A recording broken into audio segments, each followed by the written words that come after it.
The work I'm presenting at BNOS is looking at a phenomenon called DNA replication stress, which is basically just the difficulty that a cell has in replicating its DNA.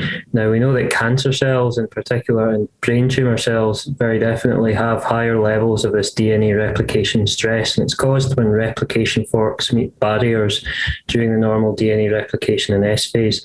And those barriers can be due to a multitude of things. It could be conflicts of the replication fork machinery with transcription machinery.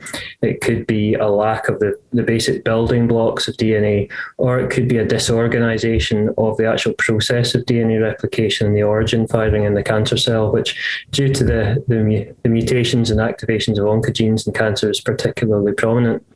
Now, in a previous paper, we've shown that replication stress in gliomas drives therapeutic resistance in terms of radiation resistance, and by using inhibitor drugs which target the pathway that the cancer cell uses to deal with replication stress, we can cause very potent radiosensitization of those cancer cells and kill off the cancer cells.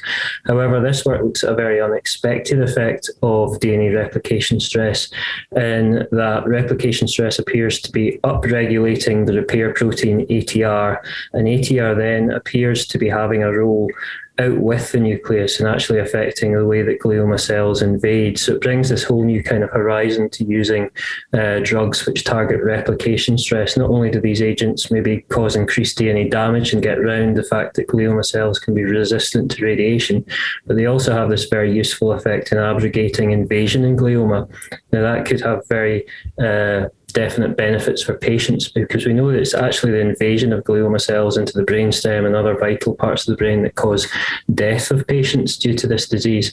So if we're able to effectively target invasion with an agent which also causes radiosensitization, then we almost have the perfect strategy for trying to improve patient outcomes in gliomas.